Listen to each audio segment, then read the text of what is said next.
안녕하십니까. 만화공인중개사의 저자 이용훈입니다. 오늘은 부동산공법 제43강 제5편 주택법의 조단원사 주택의 공급 그 두 번째 시간이 되겠습니다. 자, 주택의 공급하고 관련해서 관련된 규정 저번 시간에 이어서 이번엔 모집 공고 이후의 사업주체 의무입니다. 이건 주로 등기하고 관련된 부분인데, 자, 사업주체가 우리 처음에 저번 시간에 그랬던 과정에서 보면 맨 처음에 사업주체가 주택법에 의한 주택이나 대지를 조성하는 경우가 있고, 주택건설하거나 또 하나는 조합이 하는 경우가 있었습니다. 조합. 자, 이 둘로 나뉘는데, 조합 같은 경우에는 그 사업 계획 승인 신청을 2년 이내에 해야 된다. 사업 계획 승인 신청. 승인권자한테 해야 되고, 시군구청장에게. 자, 그리고 그 이후에 사업 주체가 하든 조합이 하든 뭘 해야 되냐 하면은 그 입주자 모집 공고 승인 신청을 합니다. 입주자 모집을 공고하겠다는 것을 승인을 받아야 돼요.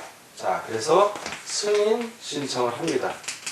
물론 공공으로 개발하는 경우, 국가나 지자체, 한국토지주택공사, 지방공사 같은 경우에는 이 승인 신청을 하지 않고 바로 승인을 하죠. 자, 이런 경우에 조합 같은 경우는 요 승인 신청일 요날부터고, 사업주체 같은 경우, 물론 사업주체가 하는 경우에는 입주자 모집 승인 신청 1 요날부터입니다. 자, 요날부터 언제까지? 일정 기간까지. 자, 요 기간까지는 뭐가 금지되냐면 주택하고 그 주택에 대한 대지에 대해서 소유권 이전 등기를 신청할 수 있는 날. 자, 여기가 언제냐면 소유권 이전 등기를 신청할 수 있는 날 플러스 60일까지. 그게 그날이에요. 이날이 60일. 이날까지는 뭘 할 수 있다? 저당권 같은 이 제한물권을 설정할 수 없다는 얘기예요. 여기도 마찬가지. 사업주체가 바로 하는 경우에는 요게 이렇게 적용이 되는 거고, 주택조합 같은 경우는 사업승인 신청일부터 적용이 되는 거예요. 그 말이 이 말이에요. 지금 여러분들 교재에 있는 말이. 자, 이 얘기는 뭐냐 하면 입주자 모집 공고 승인 신청 받고 모집하고, 그리고 건설에서 다 완료 사용검사 받았어요. 사용검사 받으면 사업주체는 뭘 해야 되냐면 소유권 보존 등기를 해야 돼요. 건물을 보존 등기해야 될 거 아니에요. 그럼 보존 등기 하고 나서 각각이 갖고 있는 사람들에게 이전 등기를 해주는 겁니다. 건물 이전 등기 해주는데, 소유권 이전 등기라는 게 내게 되는 거예요. 그때부터 각각 자기께 되는 겁니다. 자, 이 소유권 이전 등기를 신청할 수 있는 날까지로 안 하고 왜 60일이라는 시간을 주냐? 그 날부터 60일 안에 이전 등기 받으라 이 얘기예요. 왜 받을 시간은 줘야 될 거 아니야. 그래서 그날까지는 이전 등기가 다 완료되고, 요 60일이 지나서는 그때부터 저당권 설정 등기 가능합니다. 그러나 요때는 못해. 그래서 뭘 하냐면 요 사이에 소유권 이전 등기를 신청할 수 있는 날 전에 이제 보존 등기를 합니다. 소유권 보존 등기를 하면 요 보존 등기를 할 때 부기 등기를 해요. 부기 등기를 할 때 반드시 사업주체가 부기 등기해야 돼요. 무슨 부기 등기를 하냐면 간단해요. 처분 제한, 저당권 설정 같은 거 못하고 처분도 할 수도 없고 양도도 할 수, 입주 예정자 등이 동의하지 않는 양도를 할 수도 없고 제한 문구를 설정할 수도 없고라고 부기 등기를 해줍니다. 이미 이때. 그래서 언제까지? 소유권 이전 등기를 신청할 수 있는 날부터 60일까지는 못합니다 라고 부기 등기를 해주는 거예요. 그래서 이 저당권 설정 등기를 할 수가 없는 거예요. 이걸 여러분들이 알고만 계시면 돼요. 이거를 입주 예정자가 자기가 등기한다? 그런 거 아니에요. 이건 법에 이렇게 규정이 되어 있기 때문에 자동적으로 저당권 설정 등기가 안 됩니다. 그러나 항상 이런 원칙이 있으면 예외가 있죠. 예외. 저작권 설정 등기를 할 수 있는 경우가 있는 거야. 어떤 경우겠어요? 생각을 해보세요. 여러분이 입주자야. 돈이 모자라. 대출 받아야 되잖아. 그 경우에 가능한 거예요. 아, 뭔가 필요 올 거예요. 자, 어떤 경우냐면 해당 주택에 대해서 해당 주택에 대해서 입주자에게 이제 들어올 사람들이 돈이 없는 거야. 입주자에게 주택 자금, 구입 자금의 일부를 융자 목적으로 자, 해당 주택의 구입 자금의 일부를 융자 목적으로 국민주택기금이나 금융기관으로부터 융자를 받는데 두 가지가 있겠죠. 하나는 건설할 때 받는 경우가 있어. 건설하는 사람이 그 융자 목적으로 받아서 주는 경우가 있어. 그래서 이때는 주택 건설 자금을 융자 받는 거예요. 주택 건설 자금으로 융자 받는 경우가 있고, 또 하나는 직접 입주자가 그 주택 구입 자금, 이번엔 주택 구입 자금을 융자 받는 경우. 요 경우에는 저작권을 설정할 수 있다는 거예요. 예외적으로. 왜? 해당 주택을 소유하기 위해서 융자를 받았기 때문에. 그 외의 경우에는 다 처분이 제한되는 거예요. 저작권 설정할 수 없다는 얘기예요. 요 경우에는 가능한 거예요. 자, 그리고 이제 첫 번째가 그렇고 두 번째인데, 예외적으로 세 번째가 또 하나 있어요. 뭐냐면 사업주체가 파산하는 경우, 파산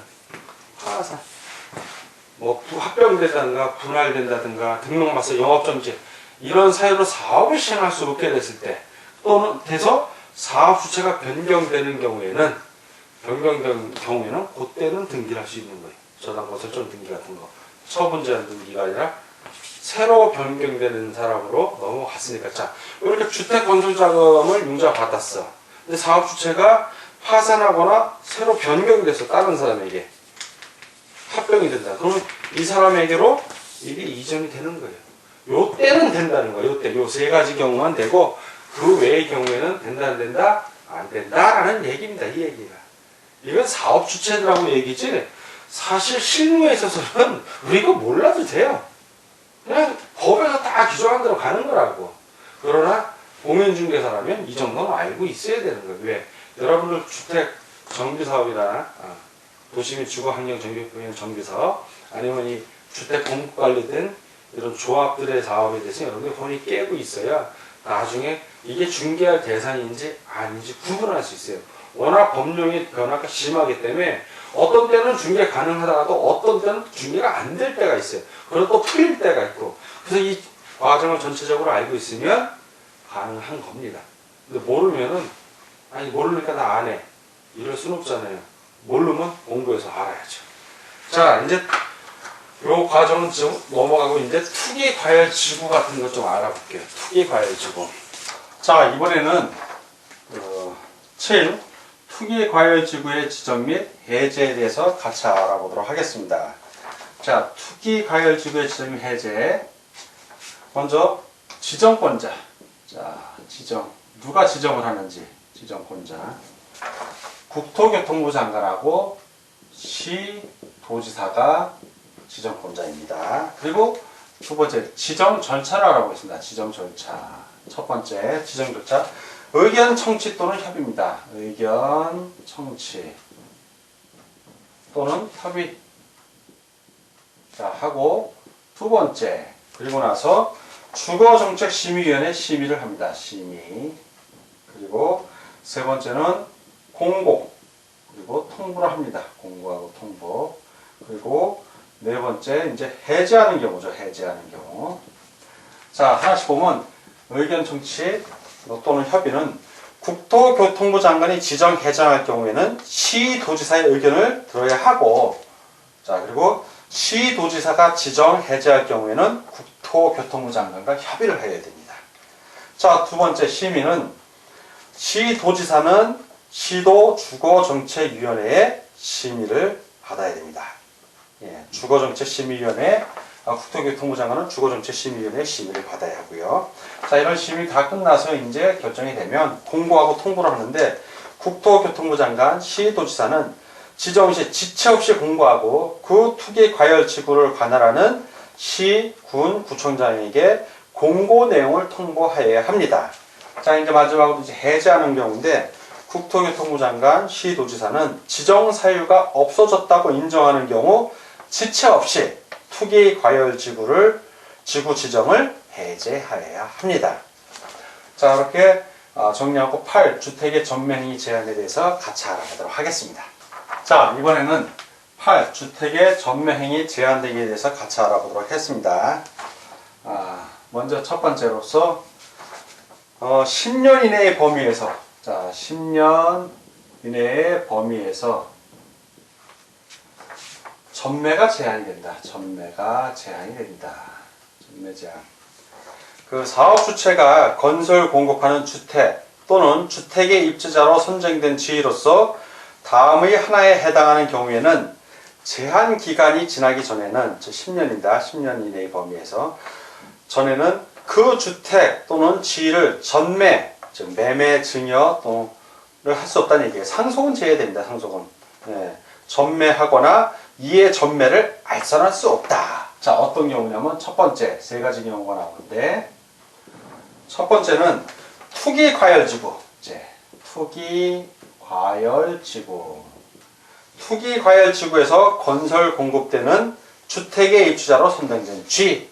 자, 두 번째는 분양가 상한제. 분양가 상한제. 분양가 상한제 적용주택. 적용주택 및 그 주택의 입주자로 선정된 지위. 자, 이제 세 번째로는 수도권의 지역으로서, 자, 수도권의 지역으로서, 수도권. 공공택지 외의 택지에서, 자, 공공택지 외의 택지입니다. 외의 택지에서 건설 공급하는 주택 또는 그 주택의 입주자로 선정된 지위입니다. 이 세 가지는 10년 범위 내에서 전매가 제한이 됩니다. 자, 근데 부기 등기하는 경우가 있는데, 부기 등기. 자, 부기 등기. 어떤 경우냐면, 사업 주체가 2의 3. 자, 2, 3에 해당하는 주택을 공급하는 경우에는 그 주택의 소유권을 제3자에게 이전할 수 없음을 소유권에 관한 등기에 부기 등기해야 합니다. 자, 제3자에게 이전할 수 없음을 어떻게 소유권에 관해서 이 소유권 등기를 할 때 부기 등기, 이전할 수 없다라고 부기 등기를 해야 하는 것을 말합니다. 자, 이렇게 첫 번째 10년 범위 내의 전매 제한에 대해서 알아봤고 그 이유 부분에 대해서 계속 알아보도록 하겠습니다. 전매 제한을 받지 않는 예외적인 경우가 있어요. 그게 또 시험 문제 나오는 거예요. 어떤 경우가 예외냐면 예외적인 경우니까 전매가 불가피하다고 인정되는 경우로서 전매가 불가피하다고 인정되는 경우로서 조건이 일단 중요해요. 사업 주체의 동의를 받아야 돼. 사업 주체가 동의한 경우. 자, 전매가 불가피하다고 인정이 됐기 때문에 대부분 사업 주체가 동의해 줍니다. 동의 신청서를 내라는 얘기지. 그러니까 불가피하게 주인이 바뀌니까 입주자 지위 선정권이 바뀌니까 동의해 주십시오. 신고하라는 얘기예요. 그럼 다 동의해 줄 테니까. 자, 어떤 경우인지 하나씩 보면은 첫 번째는 세대원, 세대주 포함하세요.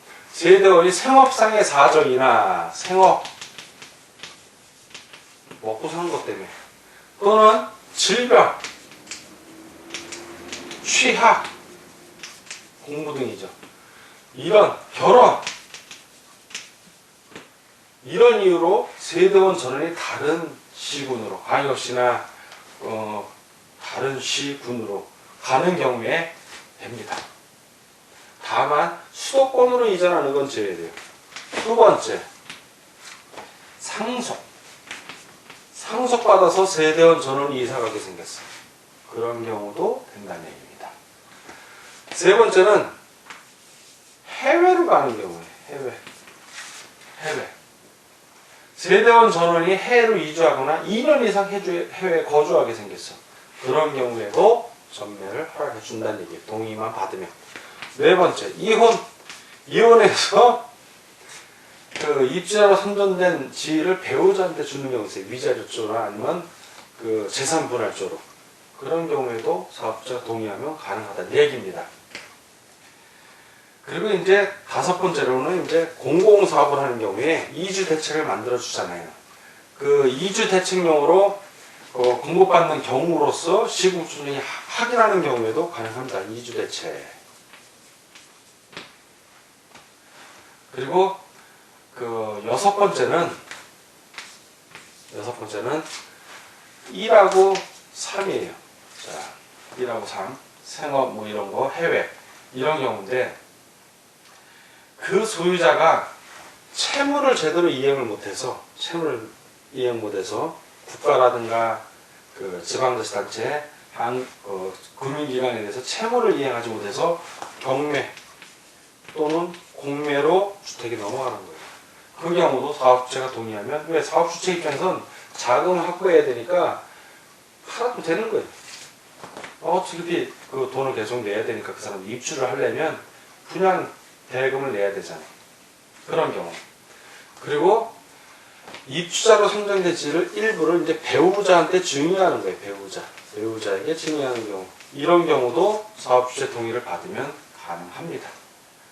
자, 그리고 전매 행위, 이건 예외니까 허락을 받아서 가능한 경우들이고, 일반적으로 양도나 매매, 뭐 증여 하면 안 되는데 증여를 했어. 즉 전매 행위 금지를 했는데 전매를 해버린 거예요. 전매를 하면 이거 벌 줘야 될 거 아니에요. 자, 이럴 때 전매제한 위반을 했을 때 어떤 조치를 취해야겠죠. 전매제한 위반을 했을 때 조치. 자, 그 조치는 간단해요. 첫째는 분양가 상한제 공급질서 교란행위 금지하고 똑같아요. 전매 행위 금지인데 이걸 위반하면 공급질서 교란행위하고 거의 주운해서 나옵니다. 첫 번째는 그 사업 주체가 주택을 취득해요. 사업 주체가 주택을 취득하게 합니다. 왜? 그게 무효야. 이걸 무효로 만들어버린 거야. 전매 행위를 무효로 만들어버리고 사업 주체가 주택을 취득하게 해버립니다. 어떻게? 산 사람에게 돈 주면 돼요. 이미 납부된 입주금하고 그 이자 합산한 것을 주면 돼요. 주고 무효로 만들어버리는 거예요. 입주자 선정지를 무효로 만들고 사업주체가 주택을 취득합니다. 그리고 이렇게 취득한 거는 다시 입주자 모집 공고에서 받으면 되는 거예요. 자, 그리고 입주자로 선정된 지위 또는 이런 거 알선을 하면 전매하거나 아니면 그런 전매를 알선하면은 똑같아요. 3년 이하의 징역 또는 3천만 원 이하의 벌금에 처해집니다. 무서운 거예요. 그거 하면 안 됩니다. 자, 오늘 공부하느라고 수고하셨습니다. 다음 시간에 뵙겠습니다. 감사합니다.